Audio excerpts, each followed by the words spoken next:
तीन लोकांची शपथ घेतली. असं आहे, हे आता भाजप आणि त्यांची सोबती हे संविधानाच्या पलीकडचे लोक आहेत. राज्याचे भाजपचे अध्यक्ष शपथविधीची तारीख तेच घोषित करतात. ते राज्यपालांचा अधिकार आहे. आणि आता ते त्याच्यावर आता आपण चर्चा करूच नाही. त्यामुळे मला त्याच्या चर्चेत जायचं नाही आहे. माझ्या मित्रांकडून माझ्या ज्या काही अपेक्षा आहेत, नवीन मुख्यमंत्री जे झालेत आणि मी 3चा नाही म्हणणार, 2च दुसऱ्यांदा ते झाले. पहाटेचा मी या ठिकाणी उल्लेख करणार नाही. तुम्ही करता मीडिया 3दा झाले म्हणून, पण मी नाही करणार कारण की त्याला संधीच मिळाली नाही काम करायला. आणि यामुळे एक सक्षम राज्य चालवणारा अनुभवी मित्र आमचा आहे. त्यांच्याकडून आमच्या ह्या अपेक्षा आहेत.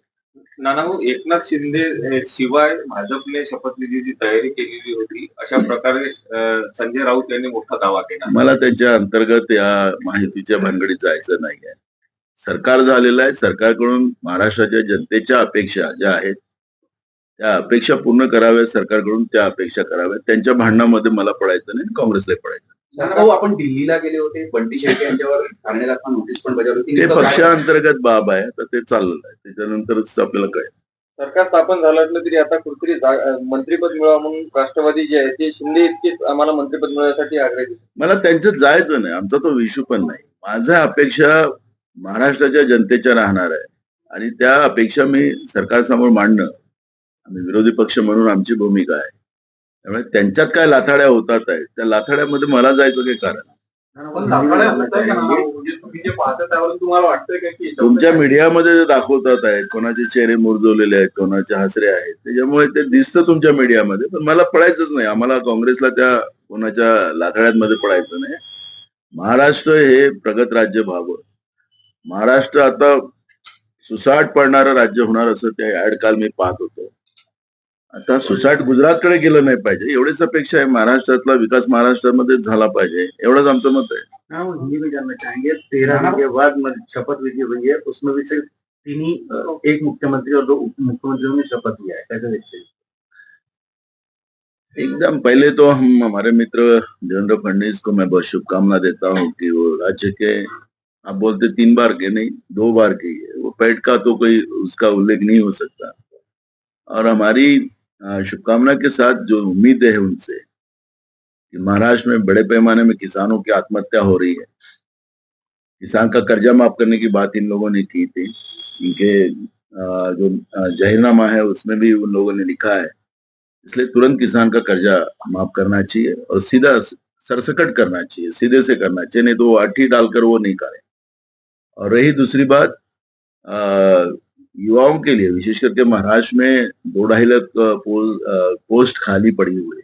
उसमें जनता को बहुत तकलीफ होती है कि लोगों के काम ऑफिस में नहीं होते, तो तुरंत ये जगह भराया जाए। और 1 साल के पहले इन्होंने घोषणा की थी कि हमारे राज्य में कंट्राटी भर्ती नहीं होगी। हमारे मित्र को याद दिला रहा हूँ, और वो बोलते वही करेंगे, वो कंट्राटी भर्ती नहीं करेंगे, वो रेगुलर भर्ती करेंगे और सब पोस्ट जल्दी से जल्दी महाराष्ट्र में भरी जाएंगी। कॉपी लीक वगैरह वाला प्रॉब्लम नहीं होना चाहिए। महाराष्ट्र में कानून व्यवस्था भी बहुत बिगड़ी हुई है, उनको बड़ा अनुभव है, इसलिए मैं उनसे उम्मीद रखता हूँ कि महाराष्ट्र की कानून व्यवस्था भी अच्छी होगी। ड्रग माफियाओं का बड़े पैमाने में महाराष्ट्र में उनकी पैदाश हुई है, तो ये ड्रग माफिया खत्म होना चाहिए और महाराष्ट्र को ड्रग मुक्त महाराष्ट्र करना चाहिए, ये उम्मीद हम रखते हैं। दूसरी बात है कि हर गरीब को एक मकान देने की बात भी इन लोगों ने की थी, तो मुझे लगता है कि साल भर में सभी गरीब लोग जो है जिनको घर नहीं रहने को, उनको मकान दे देंगे ये लोग, समय पे पैसा देंगे। नहीं तो वो बेचारे वो कर्जे में डूब जाते लोग। और जिस तरह से महाराष्ट्र में पूरे रास्ते की हालत देखो, हाईवे में भी वही गड्ढे हैं और ग्रामीण में भी गड्ढे हैं, तो पूरे महाराष्ट्र को एक अच्छा महाराष्ट्र बनाए और महाराष्ट्र और प्रगति की तरफ जाए, ये उम्मीद हम नए मुख्यमंत्री से करते हैं।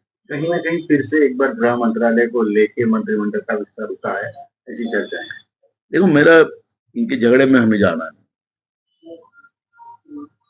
पांचवी बहुमत मिलने के बाद भी ये सरकार को 13 दिन मंत्रिमंडल बनाने को लगा है, तो वो उनका इशू है, हमें उसमें जाना नहीं है। हम जनता की आवाज बनेंगे, जनता के सभी प्रश्नों के ऊपर हम सरकार को घेरेंगे, सरकार को जनता के प्रश्न छुड़वाने के लिए बाध्य करेंगे और हमें उम्मीद है कि एक अनुभवी मुख्यमंत्री महाराष्ट्र को मिले हैं तो राज्य की स्थिती अच्छी बनी.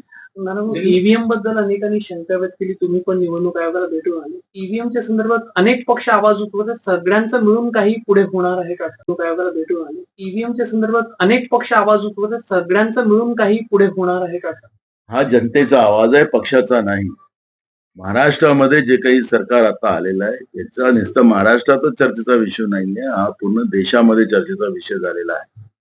मार्कंडवाडीनी या घटनेला अजून मोठ्या प्रमाणात सरकारचा जो सरकारच्या मनामध्ये जे काही लपलेलं आहे, जो चोर लपलेला आहे, जो डाकू लपलेला आहे मत चोरायचा, तो मार्कंडवाडीच्या माध्यमातून उघडकीस आलेला आहे.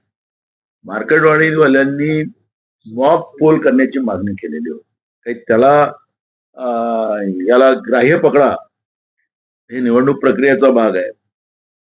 पण मॉक पोल हा काही ग्राह्य पकडायचा नसतो. आपल्यालाही निवडणूक आयोग जेव्हा मॉक पोल करायला लावतो तर त्यामुळे याला ग्राह्य करायचं. तर सरकार का घाबरली? सरकारने मतदान का होऊ दिलं नाही? सरकारने त्या ठिकाणी पोलिसांच्या माध्यमातून बॅलेट पेपर बूथ कॅप्चरिंग का केली? हे सगळे प्रश्न या माध्यमातून निर्माण होतात आहेत आणि म्हणून लोकांचा मताचा अधिकारच चोरला जातोय, त्याच्यावर टाका टाकला जातोय. ही भावना महाराष्ट्राच्या जनतेचीच नव्हे तर देशाच्या जनतेची निर्माण झालेली आहे आणि म्हणून मी परवा निवडणूक आयोगालाही आम्ही सांगितलं की मार्कंडवाडीची घटना या आपल्या या व्यवस्थेच्या बद्दलच लोकांमध्ये संशय निर्माण झालेला आहे आणि मार्कंडवाडीच्या घटनेला आपण साधारण न समजता या घटनेला लक्षात घेऊन निवडणूक आयोगाने याच्यामध्ये सुधारणा करण्याची गरज आहे. नाहीतर माझं मत हेच चोरलं जात असेल, माझा अधिकारच चोरला जात असेल, तर ही भूमिका आता लोकांना मान्य नाही आहे आणि म्हणून महाराष्ट्रातल्या जनतेची ही मागणी आहे आणि त्याच्यामुळे स्वाभाविक आहे आम्ही जनतेचा आवाज बनून या मागणीला पुढे नेण्याचा आमचा संकल्प आहे. पहिले सुखी यांनी असं सांगितलं होतं की तुम्ही राजीनामा द्यावा आणि हम लोगों का काम नहीं करेंगे, लोगों को कुचलेंगे, उनका आवाज दबा देंगे. कैसे जीतना वो हमें मालूम है और इसलिए सरकारें कर रही है. इसलिए देश में लोकशाही बची नहीं है और इसलिए देश से ये बैलेट की आवाज निकल रही है कि हमें अब बैलेट चाहिए. ये देश की आवाज, जैसी जनता की आवाज. राज्यसभा सभापतींनी काँग्रेसवर गंभीर आरोप केलाय. खासदारांच्या खुर्चीखाली नोटांच्या बंडल सापडल्याचा आरोप केला. मला एक कळतं, मी त्या सगळ्या व्यवस्थेतून मी पाहिलेलं आहे. आता ते त्यांचं कस्टोडियन आहे सभापती. आता असेल तर त्यांना कारवाई करायचा अधिकार आहे, त्यांना अगर नोटा मिळाल्या असतील तर. त्यामुळे एलिगेशन लावायचा नसतो, त्या कस्टोडियननी तातडीने कारवाई करायची असते. आता मी त्या उपराष्ट्रपती महोदयांना काही मी सांगू शकत नाही, ते एका संविधानिक पदावर आहेत. मुद्दाम मी तुम्हाला सांगत आहे की आखरी चौकशी करून तिथं अशा पद्धतीचं काही झालं. आता आपल्या विधान परिषदेमध्ये लातूर जिल्ह्यातले एक विधान परिषद सदस्य आहे. त्या सदस्याने असं डोक्याला पट्टी बांधून ते सभागृहात गेले. आता ते कोण होते हे कोणालाच कळलं नाही शेवटपर्यंत. आणि विधानसभेच्या उपसभापती इकडे त्यांनी सांगितलं की कोणीतरी दुसराच कोणीतरी माणूस आमच्या सभागृहात घुसला आणि सभागृह बंद करावं लागलं. आता खरं तर सभापती महोदयांची जबाबदारी होती की मार्शल बोलवायचे आणि मार्शल बोलावून तातडीनं जो कोणी माणूस घुसला असेल, तो सदस्य नसेल, त्याच्यावर तातडीने कारवाई करतात. मार्शल सिस्टीम असते तिथं. ते काही स्वतः त्यांना जावं लागत नाहीये, त्याच्यासाठी आमचे अधिकारी असतात तिथं. पण विधान परिषदेच्या उपसभापतीने सभागृहच बंद करून टाकलं आतंकवादी घुसला म्हणून. तर मुद्दा असा आहे की जे तुम्ही काही प्रश्न आणतात ना, असे जे काही येतात तुमच्या ह्याच्यात, हे त्यांचे अधिकार आहेत, त्या पातळीवर अधिकार आहेत, ते त्यांनी कारवाई करायची असते.